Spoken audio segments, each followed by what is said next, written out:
আহি গলো মই আজি তোমালোকৰ আগলৈ এটা নতুন ভিডিও লৈ যেটো হৈছে কি তোমাৰ হেলো এৰিনছৰ chemical properties. We have already learned about the chemical properties of halo alkanes. মই যদি আগৰ ভিডিওখিনি চাইছা তেলে গম পাইছা যে আমি পঢ়ি আছো ক্লাস 12 ৰ unit 10 that is halo alkanes and halo arenes. সেই চেপ্টাৰটো আমি পঢ়ি আছো আৰু লাষ্ট আমি halo alkanes halo arenesৰ physical properties with chemical properties আমি study কৰিলো আৰু আজি তোমালোকৰ একেবাৰে এই চেপ্টাৰটোৰ শেষ পোৰচনলৈ আমি আহিছো যেটো হৈছে মাত্ৰ কি halo arenes খিনিৰ chemical properties. Halo arenes means halogen derivatives of aromatic compounds. Aromatic compound mean তোমাৰ কি benzene or its derivatives. এটা বেনজিনৰ লগত মই যদি এটা হ্যালোজেন লগাই দিও এটা হাইড্ৰোজেনক ৰিপ্লেস কৰি এটো কোৱা হয় হেলো এৰিন এক্সাম্পল হিচাপে মই কেটামান দিছো chloro benzene bromo benzene iodo benzene fluoro benzene these are some examples of halo arenes ebu keteba mono halo hobo pare keteba tumar di halo hobo pare dhori lua duta position ot lagi thibo pare keteba tumar tri halo hobo pare depending upon the number of halogen atoms attached to the benzene ring এটো di halo tri halo tetra halo depend কৰে নাম কেমাটা halogen তাত attached হৈ আছে these halogens are colorless liquids with pleasant odor or some are crystalline solids কিছুমান solid হ'ব পাৰে আৰু কিছুমান কি হয় লিকুইড ষ্টেটটো আমি পাও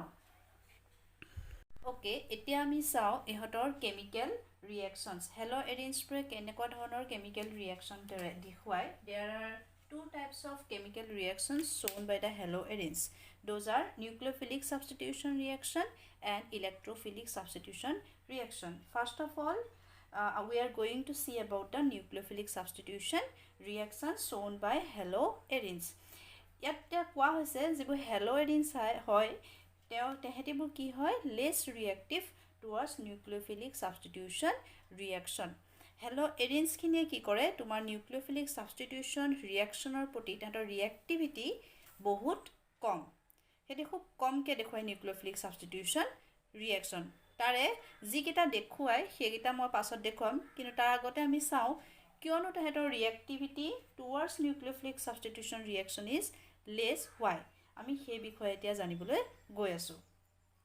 ফাৰ্স্ট ৰিজনটো হৈছে resonance effect Because of resonance effect, halogens are less reactive towards nucleophilic substitution reactions. Etia resonance effect মানে কি আমি ফার্স্ট এটো পাইছিলো যে ইলেক্ট্ৰনৰ ডিসপ্লেসমেন্ট হলে আমি কিবাটো ইফেক্ট পাইছিলো কোভ্যালেন্ট বন্ডৰ তাৰ তুমি আছিল তোমাৰ মেসোমাৰিক ইফেক্ট আছিল ইন্ডাকটিভ ইফেক্ট আছিল ইলেক্ট্ৰোমাৰিক ইফেক্ট আছিল তাৰে এটা আছিল কি ৰেজোনেন্স ইফেক্ট ৰেজোনেন্স ইফেক্ট কি তোমাৰ ইয়াত কি হৈছে তুমি দেখিছা মটো ক্লোৰোবেনজিন দিছো ক্লোৰোবেনজিনত ক্লোৰিনৰ ওপৰত তিন জোৰ লোন পেয়াৰ থাকে আৰু এই লোন পেয়াৰ আৰু ৰিংটোৰ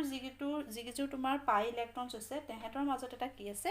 কনজুগেটেড সিস্টেম মানে the lone pairs are in conjugation with the pi electrons of the ring তাৰমানে এজু ইলেক্ট্ৰন তাছা সিঙ্গল বন্ড তাৰপিছতে ডাবল বন্ড তাছা সিঙ্গল বন্ড ডাবল বন্ড এটো কোৱা হয় কনজুগেটেড সিস্টেম এনেকুৱা কনজুগেশনত থকাৰ কাৰণে ইহতৰ কি হয় ইলেক্ট্ৰনৰ ডিসপ্লেসমেন্ট হ'ব পাৰে এতিয়া ৰেজোনেন্সটো দেখিছা ইয়াত তুমি দেখিছা লোন পেয়াৰজু ইয়ালৈ শিফট হৈ গল এই লোন পেয়াৰজু ইয়ালৈ শিফট হৈ গল তো এজু ইয়ালৈ শিফট হোৱাৰ কাৰণে ইয়াত কি হৈছে নিগেটিভ আৰু এজু শেয়াৰ কৰাৰ কাৰণে কাৰ্বন আৰু ক্লোৰিনৰ মাজত কি আহিছে ডাবল বন্ড আৰু এজু হেৰুৱাৰ কাৰণে ক্লোৰিনৰ ওপৰত আহি গৈছে কি এটা পজিটিভ চাৰ্জ নেক্সট ষ্ট্ৰাকচাৰলৈ যাও এই দুজুৰৰ ভিতৰ এজুৰ কি হৈছে এই কাৰ্বনটোলৈ শিফট হৈছে তো এই কাৰ্বনটো হৈ গৈছে কি নিগেটিভ নেক্সট এই কাৰ্বনটো কি হ'ব পজিটিভ তো পজিটিভ নিগেটিভৰ মাজত কি আহিছে তোমাৰ ডাবল বন্ড মানে এই ইলেক্ট্ৰন পেয়াৰজু এই পজিটিভলি চাৰ্জ কাৰ্বনৰ লগত শেয়াৰ কৰি দিলে তেহেতৰ মাজত এটা বন্ড ফৰ্ম হৈ গৈছে সিমিলাৰলি নেক্সট ষ্ট্ৰাকচাৰলৈ যদি যাও ইয়াত এজুৰ এই কাৰ্বনটোলৈ শিফট হৈ গল তো এই কাৰ্বনটো হৈ গৈছে কি নিগেটিভলি চাৰ্জড আৰু এই কাৰ্বনটো কি হৈ যাব তেতিয়া পজিটিভ তো পজিটিভ নিগেটিভৰ মাজত কি আহিছে ডাবল বন্ড আৰু আলটিমেটলি যদি মই আকৌ এজু ইয়ালৈ শিফট কৰি দিও তেতিয়া হলে দেখিছা ক্লোৰিনৰ আগৰ অৱস্থালৈ গুছি আহিছে আৰু এই কাৰ্বনটো হৈ গৈছে পজিটিভ নিগেটিভৰ মাজত কি পাইছা ডাবল বন্ড ৰিংটো আছিলে এইটো ডাবল বন্ডখিনি তুমি দেখিছা এইটো সাইডে আছিলে এবাৰ ডাবল বন্ডৰ পজিশন সম্পূৰ্ণ সলনি হৈ গৈছে এতিয়া এইকেইটা হৈছে কি ৰেজনেন্স ষ্ট্ৰাকচাৰছ অফ ক্লোৰোবেনজিন এইকেইটা হৈছে তোমাৰ ক্লোৰোবেনজিনৰ ৰেজনেন্স ষ্ট্ৰাকচাৰছ য'ত তুমি দেখিছা ইয়াৰ বিভিন্ন ধৰণৰ ৰেজনেন্স ষ্ট্ৰাকচাৰ 1 2 3 আমি তিনিটা পালো আৰু যিবোৰ কম্পাউণ্ডৰে আমি ৰেজনেন্স পাওঁ বা ৰেজনেটিং ষ্ট্ৰাকচাৰছ পাওঁ সেইবোৰ হৈছে কি ষ্টেবল চ' ৰেজনেন্স ষ্টেবল এতিয়া ইয়াত দিছে যে হেলো এৰিনছত কি হৈছে যিটো হেলোজেনৰ ওপৰত থকা লোন পেয়াৰছৰ the lone pairs are in conjugation with the pi electrons of the ring and these are resonating structure আৰু ইয়াত তুমি দেখিছা যিহেতু ৰেজনেন্স ষ্ট্ৰাকচাৰছৰ পৰা আমি দেখিলোঁ এই যিটো ক্লৰিনৰ কাষৰ পজিশ্যনটোক আমি কি বুলি কওঁ অৰ্থ তাৰ পিছৰটো কি আছিলে পেৰা আকৌ এইটো হৈছে তোমাৰ কি অৰ্থ এতিয়া এই ৰেজনেন্স ষ্ট্ৰাকচাৰছৰ পৰা তুমি দেখিছা এই ক্লোৰোবেনজিনৰ যিটো অৰ্থ পজিশ্যন তাত কি আহিছে নিগেটিভ ডেন্সিটি ডেভেলপ হৈছে অৰ্থত হৈছে এবাৰ পেৰাত হৈছে এবাৰ অৰ্থত হৈছে গতিকে ক্লৰিনটো হৈছে বা হেলোজেনটো হৈছে কি অৰ্থপেৰা ডাইৰেক্টিং গ্ৰুপ এতিয়া যিহেতু ৰিংটোত নিগেটিভ ডেন্সিটি আহিছে এতিয়া আমি জানো নিউক্লিওফাইলছ বুলি ক'লে কি হয় যিবোৰ হৈছে কি তোমাৰ ইলেক্ট্ৰন ৰিচ স্পেচিছ গতিকে ইলেক্ট্ৰন ৰিচ স্পেচিছটাই আহি পিনি ৰিংটোক এটেক কৰিবলৈ কি পায় অসুবিধা পায় কাৰণ কি ৰিংটোত অলৰেডি নিগেটিভ ডেন্সিটি আছে মানে ইলেক্ট্ৰন ৰিচ হৈ আছে গতিকে nucleophile has less tendency to attack the negatively charged ring গতিকে ইয়াত দেখাইছে যে যিহেতু কাৰ্বন ক্লৰিন বনটো যেটো আমাৰ ডাবল বন আছে তাত তুমি ৰেজনেন্স ষ্ট্ৰাকচাৰ পাইছা এজ এ ৰিজাল্ট বন ক্লিভেজ যেটো হয় এই বনটো ভাঙিবলৈ য'ত তুমি ডাবল বন দেখিছা এই বনটো ভাঙিবলৈ কি হয় তোমাৰ ডিফিকাল্ট হয় বুজি পালা গতিকে কৈছে যদি ডিফিকাল্টে হৈছে সেইকাৰণে ইহঁতি নিউক্লিওফাইলছৰ প্ৰতি ইহঁতৰ ৰিয়েক্টিভিটিটো একেবাৰে কম because of as a result the bone cleavage in haloarine is difficult than haloalkanes আমি haloalkane to পাইছিলো যত nucleophilic substitution reaction আসলে তাত ইজিলি হয় কিন্তু ইয়াত haloarinot resonance stabilized হোৱাৰ কাৰণে তেহেতৰ হে বন্ডৰ ক্লিভেজ টু ইজিলি ব্ৰেক নহয় because of that they are less reactive towards nucleophilic substitution reactions next reason for the less reactivity of haloalkanes towards nucleophilic substitution reaction is the hybridization of carbon in carbon halogen bond এতিয়া এই haloarinsত যেটো carbon আৰু halogen bond থাকে হে বন্ডটোত তোমাৰ কি হৈছে যেটো কাৰ্বনৰ লগত হি এটাচড হৈ থাকে হে কাৰ্বনটোৰ হাইব্ৰিডাইজেচনৰ ওপৰতো ইয়াৰ ৰিএক্টিভিটি ডিপেন্ড কৰিছে এতিয়া এজ এ এক্সাম্পল মই দুটা দেখাইছো এটো haloalkane ক্লোৰোমিথেন আৰু এটো হৈছে ক্লোৰোবেনজিন এটো হৈছে haloarine as you see in haloalkanes the carbon is sp3 hybridized এই কাৰ্বনটোৰ চাৰিপিনে সিগমা বন্ড কেটা আছে চাৰিটা তো চাৰিটা যদি সিগমা বন্ড থাকে তেতিয়াহলে হাইব্ৰিডাইজেচন কি হয় তোমাৰ sp3 এতিয়া এই কাৰ্বনটোলৈ যদি চোৱা ইয়াত সিগমা বন্ড 1 2 3 তিনটা সিগমা বন্ড আছে গলে তিনটা সিগমা বন্ড কৰিবৰ কাৰণে তিনটা হাইব্ৰিড অৰবিটেলৰ প্ৰয়োজন গতিকে হাইব্ৰিডাইজেচন হয় কি sp2 so this carbon is sp2 hybridized whereas this carbon is sp3 hybridized as we know in sp2 hybridization the s character is 25% yet is 25% 25% s character আমি পাওঁ আৰু যদি হে sp3 hybridization হয় তেলে তাত আমি s character কিমান পাওঁ 33% এতিয়া sp3 হৈছে 33% which is more than in sp2 গতিকে আমি জানো যে জিটু হাইব্ৰিডাইজেচনতে s character টু কম হয় জিটু কাৰ্বনত হে কাৰ্বনটো হয় কি more electronegative এতিয়া ইয়াত s character টু কম হোৱাৰ কাৰণে এই কাৰ্বনটোৰ electronegativity as compared to this carbon is more গতিকে more হোৱাৰ কাৰণে এই ইলেক্ট্ৰন পেয়াৰজু যিজু আছে এই ইলেক্ট্ৰন পেয়াৰজুৰ এই কাৰ্বনটোৱে কি কৰে বেছি টাইটলি ধৰি ৰাখে কাৰণ কি এই কাৰ্বনটো হৈছে ইলেক্ট্ৰোনেগেটিভ as compared to this carbon গতিকে ইয়াৰ ইলেক্ট্ৰোনেগেটিভিটি বেছি হোৱাৰ কাৰণে এই শেয়াৰিং ইলেক্ট্ৰন পেয়াৰজুক টাইটলি এট্ৰেক্ট কৰি ৰাখে এটা টাইটলি এট্ৰেক্ট কৰি ৰখাৰ কাৰণে এই যেটো বোন লেন্থ হৈছে হে বোন লেন্থটো হৈ যায়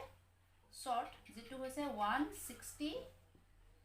9 picometer, 169 picometer, whereas in haloalkanes it is 177 picometer. গতিকে ইয়াত হৈছে বোন লেন্থ বেছি, যেটো হৈছে 177, ইয়াত হৈছে বোন লেন্থ কম, যেটো হৈছে কি 169. গতিকে বোন লেন্থ কম হোৱাৰ কাৰণে শৰ্টাৰ বোনটাক তুমি ব্ৰেক কৰিবলৈ এনাৰ্জি বেছিকে লাগে. গতিকে ইয়াত হৈছে যে শৰ্টাৰ বোন, it is difficult to break the shorter bone as compared to the longer bone. গতিকে বোনটো যদি ব্ৰেকে কৰোঁতে আমাৰ এনাৰ্জি বেছি লাগে, তো যদি ভাবি লোৱা বোনটো যদি ব্ৰেকে নহয়, যদি ব্ৰেক নহয় তেলে ক্লোৰিন ওলাব কেনেকৈ বা বাহিৰৰ পৰা বেলেগ আহি তাক সোমাব কেনেকৈ. গতিকে এই বোনটো ব্ৰেক কৰিবলৈ কি হয়, ডিফিকাল্ট হয়, যিহেতু এই বোনটো ইলেক্ট্ৰন পেয়াৰযোৰ কাৰ্বনে টাইটলি ধৰি ৰাখে because of its higher electronegativity negativity. That is why haloarenes are less reactive towards nucleophilic substitution reaction or towards nucleophiles which are electron rich. Third reason to hoise haloarenes or less reactivity hetu hoise instability of phenyl cation. এতিয়া আমি SN1 SN2 পাইছিলো, য'ত SN1 যেটো mechanism আছিলে তাত কি আছিলে তোমাৰ প্ৰথমে যেটো হেলো কম্পাউণ্ড আৰু কি হৈছিলে সেলফ আয়নাইজেশ্যন হৈছিলে. এটা মই যদি মেকানিজমো চাবলৈ যাওঁ, ইয়াক যদি মই প্ৰথমে সেলফ আয়নাইজেশ্যনো কৰি লওঁ, হা হেলোজেনটোক ৰিলিজ কৰি লওঁ, তেতিয়া তুমি দেখিছা ই এটা কেটায়ন ফৰ্ম কৰিব. ঠিক আছে, এইটো কোৱা হয় ফিনাইল কেটায়ন. ঠিক আছে, এতিয়া এই ফিনাইল কেটায়নটো কি হয়, ৰেজনেন্স ষ্টেবিলাইজ নহয়, কাৰণ কি ইয়াত আমি ৰেজনেন্স ষ্ট্ৰাকচাৰ নাপাওঁৱেই. গতিকে ই হৈছে ৰেজনেন্স ষ্টেবিলাইজ নহয়, মানে আনষ্টেবল. গতিকে আমি কোনো ৰেজনেন্স ষ্ট্ৰাকচাৰ নাপাওঁ. গতিকে এই কম্পাউণ্ডটোৱে কেতিয়াও তোমাৰ নিউক্লিওফিলিক সাবষ্টিটিউশ্যন নেদেখুৱায়. গতিকে SN1 মেকানিজমো ইয়াত আমি নাপাওঁ, যিহেতু ই হৈছে তোমাৰ কি আনষ্টেবল. এইটো হৈছে 3 নম্বৰ ৰিজন. আৰু এটা ৰিজন কৈছে তোমালোকৰ বুকত, সেইটো হৈছে অলৰেডি তোমালোকে পাই আহিছিলা যে তোমাৰ যেটো হেলোএৰিনছ হয়, ইয়াত দেখিছিলে তুমি ৰেজনেন্স ষ্ট্ৰাকচাৰ ড্ৰ কৰোঁতে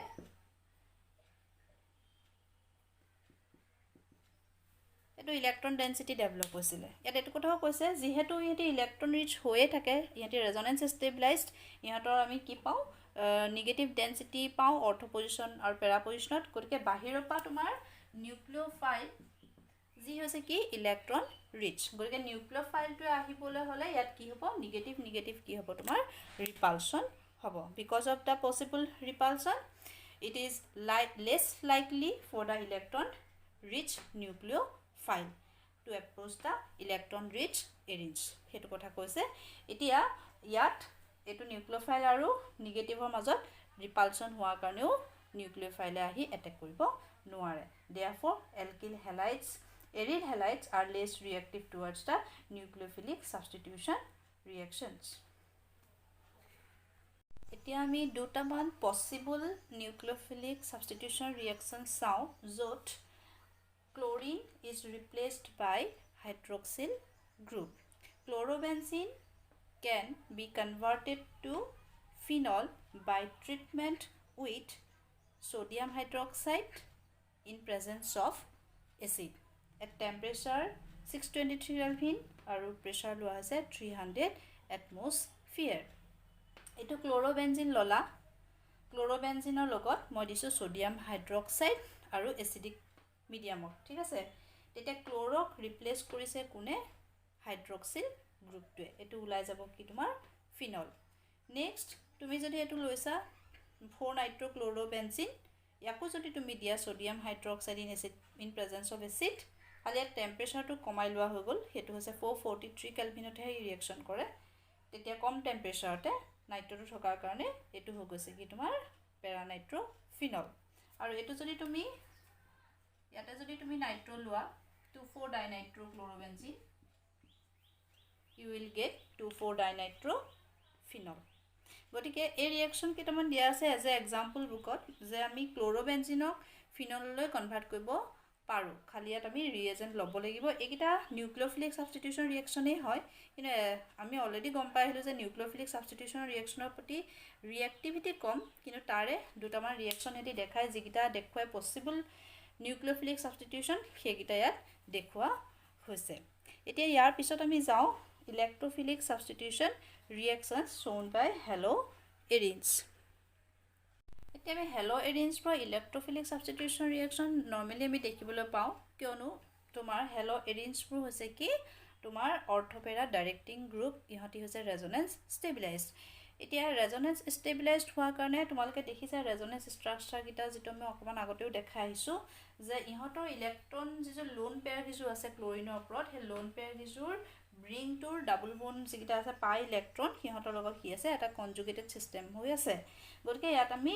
ইলেক্ট্ৰনৰ ৰিপ্লেসমেন্ট পাওঁ গতিকে আমি ৰেজনেন্স ষ্ট্ৰাকচাৰছ পাওঁ আৰু ৰেজনেন্স ষ্ট্ৰাকচাৰ কিটাটো তোমালোকে অলৰেডি দেখিলা যে নেগেটিভ ডেন্সিটি ক'ত ডেভেলপ হৈছে অৰ্থ পজিশন পেৰা পজিশন আকৌ কি অৰ্থ পজিশন গতিকে নেগেটিভ ডেন্সিটি ডেভেলপ হোৱাৰ কাৰণে ইহঁতক কি হয় ইজিলি কোনে এটেক কৰিব পাৰে ইলেক্ট্ৰফাইলে আৰু ইলেক্ট্ৰফাইল বুলি ক'লে কি হয় ইলেক্ট্ৰন ডেফিচিয়েন্ট ইলেক্ট্ৰফাইলছ বুলি ক'লে আমি বুজো ইলেক্ট্ৰন ডেফিচিয়েন্ট যি ইলেক্ট্ৰনৰ অভাৱত থাকে গলে সিহঁতে যেতিয়া আহিব আহি ক'ত এটেক কৰিব দেখিছে নেগেটিভ ডেন্সিটি ক'ত আছে অৰ্থ আৰু পেৰা গলে য'ত ইলেক্ট্ৰন বেছিকে আছে হি তাতে এটেক কৰিবলৈ সুবিধা পাব গতিকে ইলেক্ট্ৰফাইলছ আহিলে যি ইলেক্ট্ৰন ডেফিচিয়েন্ট হি আহি ক'ত এটেক কৰিব অৰ্থটো কৰিব আৰু লগতে ক'ত কৰিব তোমাৰ পেৰা পজিশনটো এটেক কৰিব গতিকে তোমাৰ হেলো এলকেনছবোৰ হৈছে বা সৰি হেলো এৰিনছবোৰ হৈছে তোমাৰ কি অৰ্থপেৰা directing groups they show different types of electrophilic substitution reactions like halogenation মানে তোমাৰ halogen সোমাই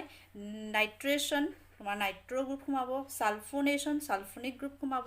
আৰু ফ্ৰিডেলক্ৰাফ্ট এলকিলেশন এসাইডেশন ৰিঅ্যাকশনস এতিয়া আমি মই হেখিনি গুটে ৰিঅ্যাকশনস খিনি একেলগতে তোমালোকক ইয়াত দেখাই দিম এতিয়া আমি চাও কেটামান electrophilic substitution reactions of halo arenes that is chlorobenzene কে মই এটা এক্সাম্পল হিচাপে লৈছো এটো দিছো halogenation এটো দিছো তোমাৰ নাইট্ৰেশন এতিয়া অলৰেডি আমি গম পালো যে ই হৈছে অৰ্থপেৰা ডাইৰেক্টিং গ্ৰুপ কাৰণ কি ইয়াত আমি ইয়াক কি পাওঁ ৰেজনেন্স ষ্টেবিলাইজড হয় গতিকে আমি ৰেজনেন্স ষ্ট্ৰাকচাৰছ পাওঁ তাৰ উপৰি ক্লোৰিনটো হৈছে কি মোৰ ইলেক্ট্ৰনিগেটিভ দেন কাৰ্বন তো হেকানে ইয়াত আমি মাইনাস আই ইফেক্টটো দেখো মানে ক্লোৰিনটো হৈছে ইলেক্ট্ৰন উইথড্ৰয়িং গ্ৰুপ গতিকে ইলেক্ট্ৰন উইথড্ৰয়িং গ্ৰুপ থাকিলে ইলেক্ট্ৰনৰ ডিসপ্লেসমেন্ট ইলেক্ট্ৰন উইথড্ৰয়িং গ্ৰুপৰ পিনেও হয় এটো আমি ইনডাক্টিভ ইফেক্ট বুলি পাইছিলো গতিকে ইয়াত আমি মাইনাস আই ইফেক্টটো দেখিবলৈ পাওঁ গতিকে ইয়াত ৰেজনেন্স ষ্টেবিলাইজেচন পোৱাৰ কাৰণে অৰ্থপেৰাত আমি দেখিছো যে নেগেটিভ ডেন্সিটি ডেভেলপ হৈছে আৰু তাৰ উপৰি ইয়াত আমি মাইনাস আই ইফেক্টটো তাৰ সমানেই দেখিবলৈ পাওঁ গতিকে দুইটা ইফেক্ট থকাৰ কাৰণে এই ইলেক্ট্ৰোফিলিক সাবস্টিটিউশন ৰিঅ্যাকশনটোৰ যিটো ৰেটটো হয় হেতু খুবেই স্লো হয় মানে ৰেট মানে বুজি পইণ্ট হয় চেঞ্জ অফ কনসেন্ট্ৰেশন উইথ টাইম গতিকে এই ৰিঅ্যাকশনটোৰ ৰেটটো বা স্পীডটো কি হয় স্লো হয় ইয়াতে মই দুটা এক্সাম্পল দিছো এটা হৈছে হেলোজিনেশন মানে ক্লোৰিনেশন বুলি দিছো মই chlorine in presence of anhydrous ferric chloride তেতিয়ালে তোমাৰ ক্লোৰোবেনজিন হয় 1,2 ডাইক্লোৰোবেনজিন 1,4 ডাইক্লোৰোবেনজিন দুটা পজিশনতে ক্লোৰিন সোমাইছে ৰিজনটো কি অলৰেডি দেখিলা ৰেজনেন্স ষ্ট্ৰাকচাৰছৰ পৰা অৰ্থ আৰু পেৰা পজিশনত নেগেটিভ ডেন্সিটি ডেভেলপ হৈছিলে এতিয়া তুমি যদি এটো ব্ৰোমিন দিয়া in presence of ferric bromide you will get 1,2 dibromo 1,4 dibromo এটো কয় হেলোজিনেশন ৰিঅ্যাকশন মানে তোমাৰ ইয়াত হেলোজিনেশন হৈছে হেলোজেন সোমাইছে সেকেন্ডটো হৈছে তোমাৰ কি নাইট্ৰেশন আৰু নাইট্ৰেশন কৰিবলৈ হলে আমি concentrated nitric acid in presence of concentrated sulphuric acid দিও তেতিয়া নাইট্ৰো গ্ৰুপ অৰ্থ আৰু কোট সোমাইছে পেৰা এটা এই দুইটা ৰিঅ্যাকশন যদি মই কম্পেয়াৰ কৰো বা এটোটো যদি তুমিলকে চোৱা অৰ্থ আৰু পেৰা এই দুইটাৰ ভিতৰত পেৰাটো হৈছে কি মেজৰ প্ৰডাক্ট মানে তাৰ পাৰ্সেন্টেজ অফ ফৰ্মেশনটো বেছি হয় গতিকে হেতু আমি কি বুলি লও মেজৰ প্ৰডাক্ট হিচাপে লও এই দুটা প্ৰডাক্টে হয় তাৰতে মেজৰটো হৈছে কি পেৰা প্ৰডাক্টটো গতিকে এটো হৈছে তোমাৰ 1 ক্লোৰো 4 নাইট্ৰোবেনজিন আৰু এটো হৈছে 1,4 ডাইক্লোৰোবেনজিন এইটা হৈছে হেলোজিনেশন আৰু নাইট্ৰেশন তাৰ পিছতে যদি মই সালফোনেশন কৰো সালফোনেশন মানে কি তোমাৰ সালফোনিক গ্ৰুপ সোমাই সালফোনেশন বুলি ক'লে আমি ইয়াত কনসেন্ট্ৰেটেড সালফিউৰিক এসিড দিও আৰু কি কৰো হিট কৰো কনসেন্ট্ৰেটেড সালফিউৰিক এসিড দিলে ইয়াত কি সোমাব সালফোনিক গ্ৰুপ সোমাব তেতিয়া তোমাৰ এইটা প্ৰডাক্ট এটা বেলেগ হ'ব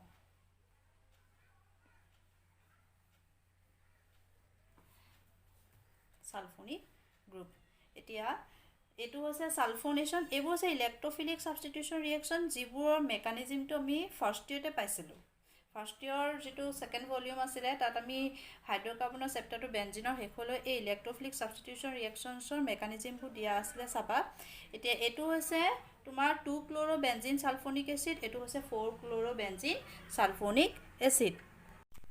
4 ক্লোৰো বেনজিন সালফোনিক এসিড আৰু এটো হ'ব 2 ক্লোৰো বেনজিন সালফোনিক এসিড আৰু এই দুইটাৰ ভিতৰতে মেজৰ প্ৰডাক্টটো কোনটো হ'ব তোমাৰ এটো যেটো হৈছে 4 chloro benzene sulfonic acid it is the major product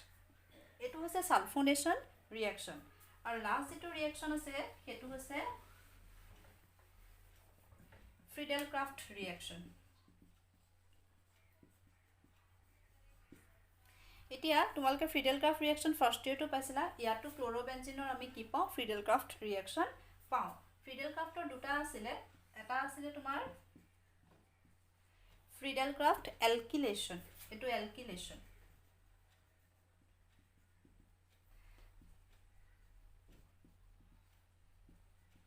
ইয়াত কি কৰা হয় alkyl halide দিয়া হয় in presence of anhydrous aluminum chloride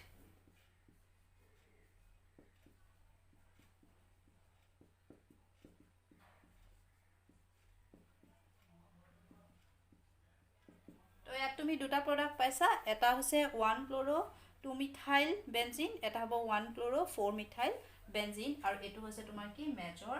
product এটো হৈছে তোমাৰ কি মেজৰ প্ৰডাক্ট নেক্সট টু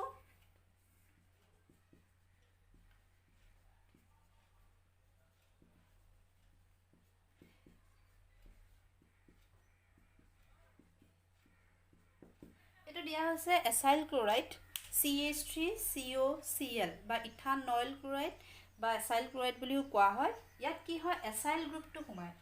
এসাইল গ্ৰুপটো কোনটো হৈছে COCH3 গ্ৰুপটো হৈছে এসাইল গ্ৰুপ হেকাৰণে এসাইল গ্ৰুপ সোমায় কাৰণে এটো কোৱা হয়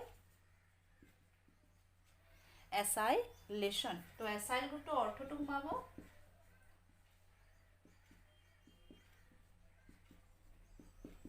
এসাইল গ্ৰুপটো পেৰা পজিশনটো সোমাব তো অৰ্থ ওলাব আৰু লগতে কি ওলাব পেৰা ওলাব তো এটো হৈছে 2 ক্লোৰো এচিটোফিনন বুলি আমি কওঁ বেনজিনৰ লগত যদি COCH3 লাগি থাকে আমি কি বুলি কওঁ এটো এচিটোফিনন গতিকে এটো হৈছে 2 ক্লোৰো এচিটোফিনন এটো হৈছে 4 ক্লোৰো এচিটোফিনন যেটো হৈছে major product this one is the last reaction of haloarenes that is reaction with metals তাৰে আমি দুটা ৰিঅ্যাকশন আছে হেতু হৈছে এটা ফিটিক ৰিঅ্যাকশন এটা হৈছে উডছ ফিটিক ৰিঅ্যাকশন যেটো আমি অলৰেডি আগতে হেলো এলকেনছৰ উডছ ৰিঅ্যাকশন আমি পাইছিলো যত হেলো এলকেনছৰ লগত সোডিয়াম ইন ড্ৰাই ইথাৰ দিলে আমি এলকেনছ পাও এতিয়া এটো হৈছে উডছ ফিটিক এটো হৈছে ফিটিক এই দুইটাতে কি কৰা হৈছে তোমাৰ সোডিয়ামৰ লগত দিয়া হৈছে হেলো এৰিনছৰ লগত কি দিয়া হৈছে sodium in presence of dry ether আলে দুইটাৰ মাজত ডিফাৰেন্সটো কি ইয়াত দিয়া হৈছে ধৰিলো মই एग्जांपल হিচাপে ক্লোৰোবেনজিন কে লৈছো ক্লোৰোবেনজিনৰ লগত যদি সোডিয়াম দিও in presence of dry ether ই কি দিছে ডাইফিনাইল আৰু এটো কোৱা হয় বাইফিনাইল বুলিও কয় কেতিয়াবা ডাইফিনাইল বুলিও কয় তাৰ মানে ইয়াৰ দুটা মলিকুল লগ লাগি ফৰ্ম হৈছে যদি তোমালোকক মইটো ভাঙি পেনি দেখাও তোমালোকে এনেকা চাব পাৰা ইয়াৰ দুটা মলিকুল লগ লাগে এটো ক্লোৰোবেনজিন প্লাস সোডিয়াম plus chlorobenzene ইয়াৰে সোডিয়াম ক্লোৰাইড ওলাই গৈছে তো দুইটা বেনজিন ৰিং লগ হৈ এটো কি হৈছে ডাইফিনাইল গটিকে ইয়াত বেনজিন এটা আছিল তাত কি হৈ গৈছে দুটা হৈ গৈছে টুৱাইস হৈ গৈছে এই ৰিঅ্যাকশনটো কি বুলি কোৱা হয় ফিটিক ৰিঅ্যাকশন এবোৰ নেম ৰিঅ্যাকশন হা নেক্সট আছে উডছ ফিটিক যত কি হৈছে hello Erin is treated with hello এলকেন যত হেলো এৰিনটোৰ লগত কি দিয়া হৈছে এটা হেলো এলকেন দিয়া হৈছে সিমিলাৰ ৰিএজেন্ট একে ইয়াত মেটাল যেটো দিছো হেতু দিছো sodium in presence of dry ether তেতিয়ালে ই কি দিছে CH3 বেনজিনৰ লগত সোমাইছে যেটো আমি কি বুলি কওঁ টলুইন এটো হৈছে তোমাৰ টলুইন এটো সোডিয়াম ক্লোৰাইড ওলাই গৈছে আলটিমেটলি ওলাইছে কি তোমাৰ টলুইন এইগিটা হৈছে তোমাৰ ৰিঅ্যাকশন অফ হেলোএৰিনছ উইথ মেটাল মানে ইয়াত সোডিয়ামে লোৱা হৈছে সোডিয়ামৰ লগত হেতি দুটা টাইপৰ ৰিঅ্যাকশন আমি পাওঁ এটা উডছ ফিটিক আৰু এটা হৈছে কি ফিটিক ৰিঅ্যাকশন এতিয়া আলটিমেটলি এইখিনিতে তোমালকৰ গুটে তোমাৰ হেলোএৰিনছৰ কেমিক্যাল ৰিঅ্যাকশনছ খিনি শেষ হৈছে আশা কৰো সকলোৱে বুজি পাইছা যদি ভাল লাগিছে বুজি পাইছোঁ বুলি ভাবিছা তেতিয়াহ'লে শ্বেয়াৰ কৰিবা, পাৰিলে লাইকো কৰিবা, ছাবস্ক্ৰাইবো কৰিবা যদি নাই কৰা এতিয়ালৈকে। ইয়াৰ পিছত মই তোমালোকৰ ইয়াৰ পিছৰখিনিলৈ যাম, নতুন নতুন ভিডিঅ' বনাম বেলেগ বেলেগ টপিকত লৈ। যিমান পাৰোঁ চেষ্টা কৰিছোঁ গোটেইখিনি তোমাৰ কেমেষ্ট্ৰি গোটেইখিনি যাতে মই টপিক ইয়াত কভাৰ কৰিব পাৰোঁ। তো আশা কৰোঁ সকলোৱে এইখিনি ভালদৰে লৈছা। Thank U.